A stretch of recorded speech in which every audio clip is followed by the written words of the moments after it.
किसका होगा बिहार, ये ज्वलन सवाल। लेकिन 7 बजे की 6 टॉप स्टोरीज जल्दी से आपके सामने रखता हूं। नंबर 1 स्टोरी, बिहार में चुनाव है और भागलपुर में बहुत तनाव है।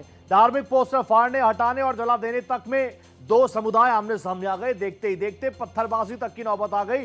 फोर्सेस के हाथ पैर फूल गए। लेकिन अभी ताजा क्या हालात है बताऊंगा आपको। दूसरी टॉप स्टोरी जानिए, डकैती केस में आरजेडी प्रत्याशी अरेस्ट हो गया है। सासाराम से राजद उम्मीदवार सत्येंद्र शाह को नामांकन के बाद झारखंड के 2004 के डकैती मामले में आरोपी होने के कारण गिरफ्तार कर लिया गया है। अब इस सीट पर क्या समीकरण बन रहे हैं और एक बार फिर से भारतीय जनता पार्टी एनडीए के पास जंगल राज करने का मामला एक बार फिर से अग्रेसिवली मारने का यह ताना सामने आ चुका है। तीसरी टॉप स्टोरी देखिए, महागठबंधन में बिग फाइट, 12 सीट सीधी टक्कर। महागठबंधन कह रहा है कि यह फ्रेंडली फाइट है, बट एक्सपर्ट्स मानते हैं there is nothing friendly while fighting. 255 उम्मीदवार चुनावी रण में है, 243 तो सीटें हैं। 13 सीटों पर गठबंधन के दल आपस में ही लड़ते हुए नजर आएंगे। 6 सीटों पर राजद वर्सेस कांग्रेस है, 4 पर सीपीआई बनाम कांग्रेस है, जबकि 2 पर आरजेडी वर्सेस वीआईपी है। चौथी टॉप स्टोरी, पप्पू का बड़ा ऑफर, फिर पलटेंगे नीतीश। पप्पू यादव ने नीतीश कुमार को ऑफर देते हुए कहा कि कांग्रेस हमेशा उनका स्वागत करने और सम्मान करने के लिए तैयार है। लेकिन इसको कितना सीरियसली ग्राउंड पर लिया जा रहा है, पॉलिटिकल एक्सपर्ट्स इसको लेकर क्या रिएक्ट कर रहे हैं बताऊंगा आपको। 5वीं ब्रेकिंग, मोदी का धुआंधार प्रचार, फिर जीत इस बार, अब एक क्वेश्चन मार्क। छठ के पारण पर पीएम मोदी बिहार पहुंचेंगे। यह महापर्व एनडीए को बहुत फलता है। आप एक्सपर्ट्स की सुनिए, आप पुराने आंकड़े उठाइए। छठी तस्वीर, किले में नमाज जमकर हुआ बवाल। पुणे के ऐतिहासिक शनिवार बाड़ा में कुछ मुस्लिम महिलाओं ने नमाज पढ़ी, जिसका वीडियो सोशल मीडिया पर खूब वायरल हुआ। फिर क्या था, एक बार फिर से महाराष्ट्र में धर्म के नाम पर राजनीति 7वें आसमान पर। क्या तस्वीरें निकल कर आई बताऊंगा विस्तार से आपके अपने इस शो में।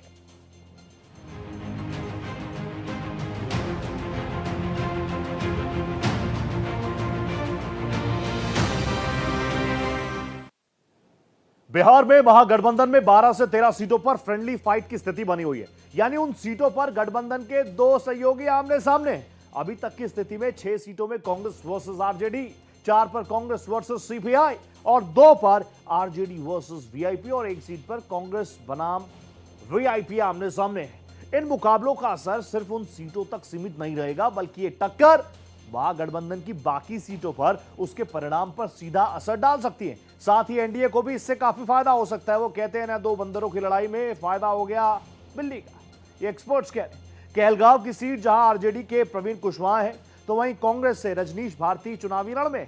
कुशवाहा जातिगत आधार में मजबूत हो सकते हैं, पर रजनीश की मौजूदगी यादव मुस्लिम एमवाई समीकरण को बांट सकती है। और अगर स्थानीय मुद्दे कमजोर रहे तो इसका सीधा फायदा होगा एनडीए को। वहीं सुल्तानगंज पर नजर डालिए, आरजेडी के चंदन सिन्हा और कांग्रेस के ललन यादव आमने सामने। यहां पर यादव मुस्लिम और पिछड़ा समीकरण काफी डिसाइडिंग फैक्टर है। कांग्रेस ने यादव उम्मीदवार नहीं उतारकर समस्या खड़ी कर ली है। ललन यादव का नामकरण संभवतः गैर यादव वोट आकर्षित करने की बड़ी कोशिश है, पर यादव वोट आरजेडी की तरफ टिके रह सकते हैं। अब आप देखिए दूसरी ओर क्या कुछ चल रहा है। नरकटियागंज में कांग्रेस के शाश्वत केदार पांडे और आरजेडी के दीपक यादव आमने सामने, तो वहीं इसके चलते वोट बंटने की प्रबल आशंका है। अगर कांग्रेस का पारंपरिक वोट बेस मजबूत है तो यह क्लोज फाइट होगी, नहीं तो एनडीए या निर्दलीय इसका सीधा फायदा उठा सकते हैं। वैशाली सीट पर आइए। वैशाली में कांग्रेस के इंजीनियर संजीव सिंह और आरजेडी के अजय कुशवाहा बिल्कुल आमने सामने हैं। यहां पर मिश्रित सामाजिक ताना बाना, यानी कुशवाहा, यादव और भूमियार फैक्टर है, इसे कठिन बना सकता है। आरजेडी कांग्रेस दोनों के होने से तीसरा विकल्प को इससे डायरेक्ट फायदा हो सकता है। अगर बात सिकंदरा सीट की करें तो यहां पर कांग्रेस के विनोद चौधरी और आरजेडी के उदय नारायण चौधरी, जो कि पूर्व विधानसभा अध्यक्ष हैं, आपस में लड़ रहे हैं। यहां पर उदय नारायण का असर पारंपरिक और स्थानीय संगठन में बड़ा है, तो वहीं विनोद चौधरी ने हाल ही में कांग्रेस में राहुल गांधी से अपनी नजदीकियां दर्शाई। कांग्रेस के लिए सीट की रक्षा कठिन होगी, चैलेंजिंग होगी, खासकर अगर वाम या अन्य प्रतिद्वंदी का खेल भी यहां पर सक्रिय हो, एक्टिव हो।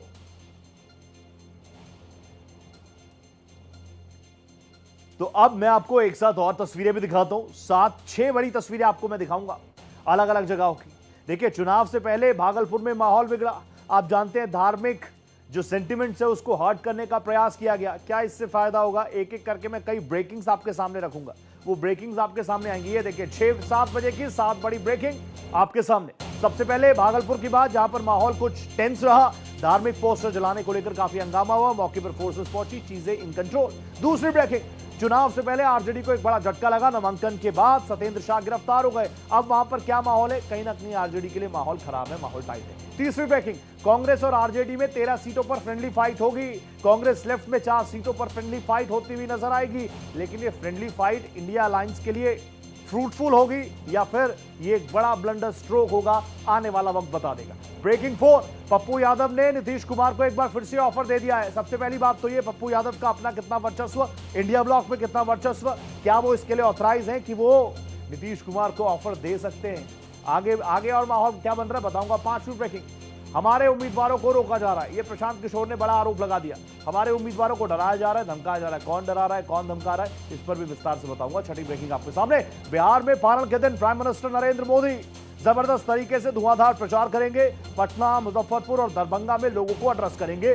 और प्रधानमंत्री का स्ट्राइक रेट भी आप जानते हैं, छठ की पावन पर्व चल रहा होगा, महापर्व चल रहा होगा, और ऐसे में प्राइम मिनिस्टर नरेंद्र मोदी इन बिहार। ब्रेकिंग 7, पेशवाओं के किले में नमाज पर बवाल मच गया।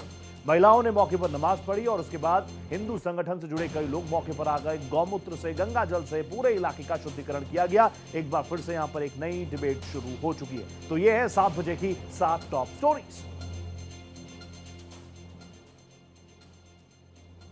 तो अब मेरे सामने, मैं अभी तक स्टोरीज बता रहा हूं, अब तस्वीरें भी आपको दिखाऊंगा। मेरे राइट हैंड साइड पे 3 तस्वीर, लेफ्ट हैंड साइड पे 3 तस्वीर। तस्वीर नंबर 1, बिहार में चुनाव है, इसीलिए क्या भागलपुर में तनाव है, इसीलिए क्या सांप्रदायिक की आंख में झोंकने का प्रयास था, लेकिन फोर्सेस मौके पर पहुंची, पूरी तरीके से चीजें इन कंट्रोल ना हो।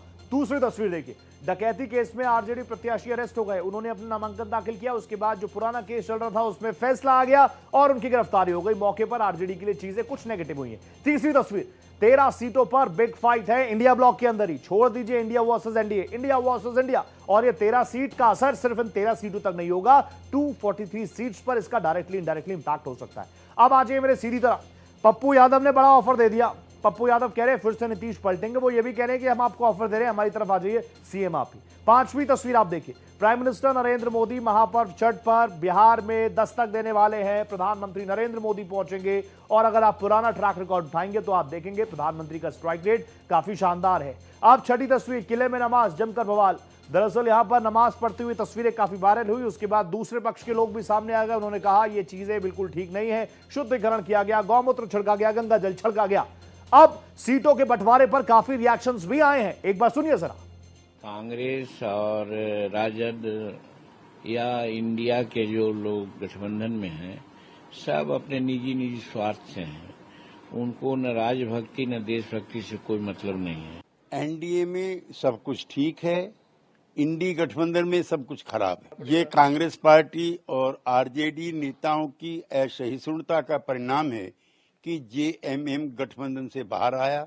अब जेएमएम को पुनर्विचार करना चाहिए। नीतीश जी चुनाव के बाद आपको लगता है कि इन लोगों के साथ रहने वाले हैं? चिंता मत कीजिए। क्या लग रहा है, लीड करेंगे वो? हाँ, लीड करेंगे वो? नीतीश जी को सिर्फ कांग्रेस से सम्मान देगी, आप चिंता मत कीजिए। भाजपा को हराए बगैर, एनडीए को उखाड़े बगैर मानेंगे नहीं। और 14 तारीख को परिणाम आएगा, दूध का दूध पानी का पानी हो जाएगा। लेकिन ये जो माहौल बनाने की कोशिश कर रहे हैं कि हम लोग डरने वाले, मेरे भाई प्रशांत किशोर जन के साथी किसी से डरने वाले नहीं।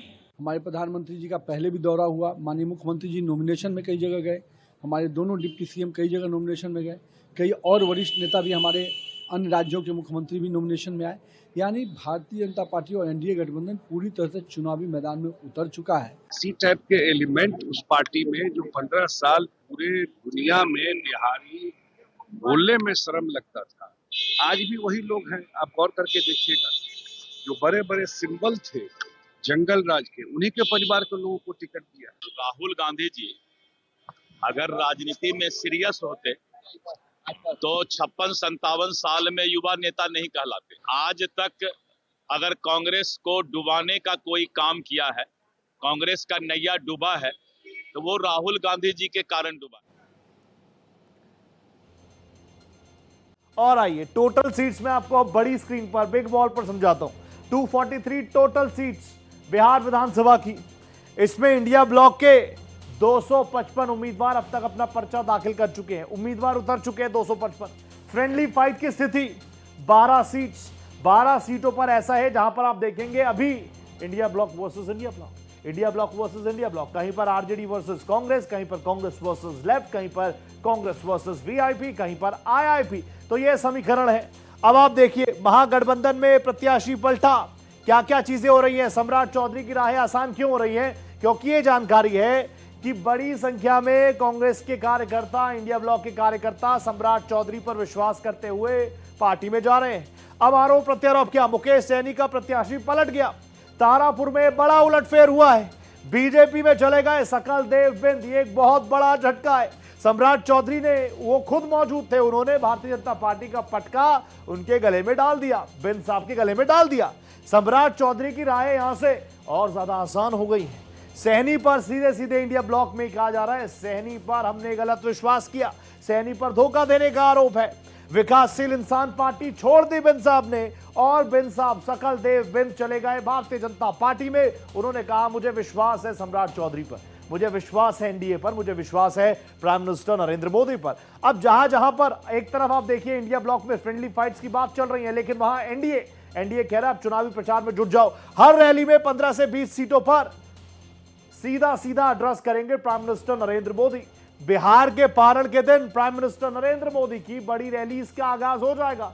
एड्रेस प्राइम मिनिस्टर करेंगे। स्ट्राइक रेट प्राइम मिनिस्टर का बहुत शानदार। पटना, मुजफ्फरपुर, दरभंगा में प्राइम मिनिस्टर की रैली है। जिस दिन पारण उसी दिन प्राइम मिनिस्टर नरेंद्र मोदी बिहार की पावन धरा पर मौजूद रहेंगे। 4 दिनों में प्राइम मिनिस्टर नरेंद्र मोदी 1 नहीं, 2 नहीं, 3 नहीं, 12 दर्जन रैलियां करेंगे। साथ ही शाह यानी अमित शाह, राजनाथ सिंह, 25-25 रैलियां अब तक प्रस्तावित हो चुकी है, उस पर टिक लग चुका है, हामी भरी जा चुकी है। सीमांचल में सीएम योगी की 10 रैलीज है, क्योंकि सीमांचल का फैक्टर अपना कुछ अलग है और ऐसी जगहों पर योगी आदित्यनाथ को लोग सुनना पसंद करते हैं।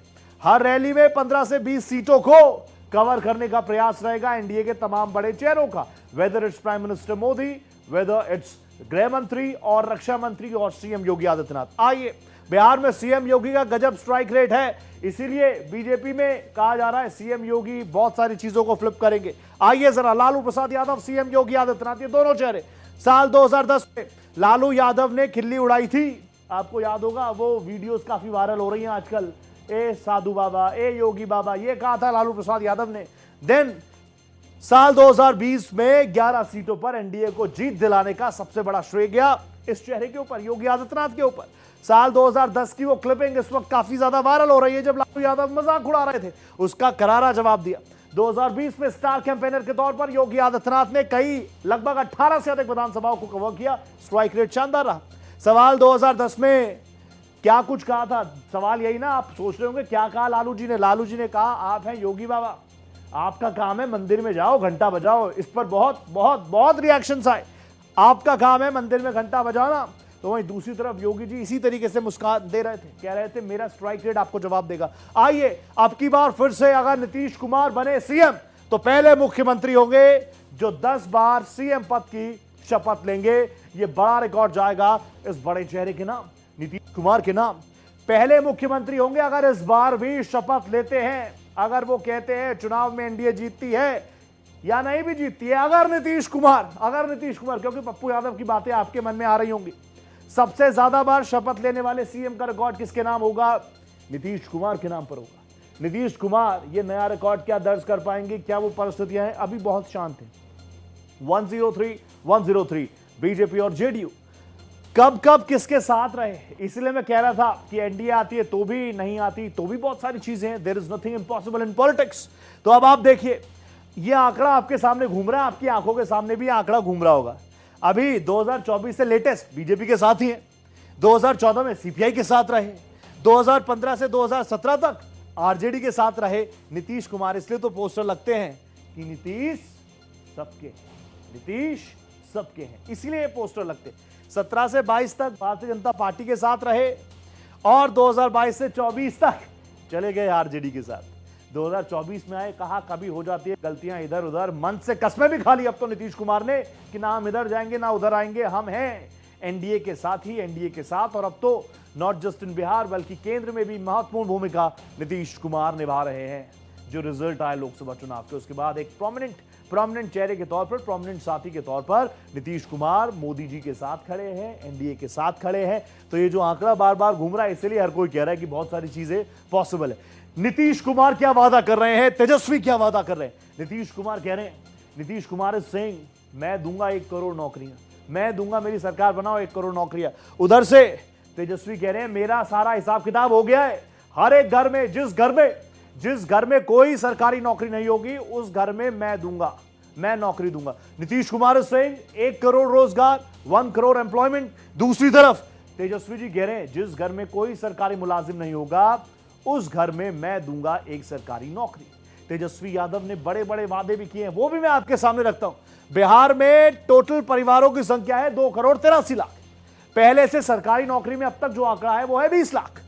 कितनों को देनी होगी नौकरी? 2 करोड़ 63 लाख लोगों को नौकरी देनी होगी।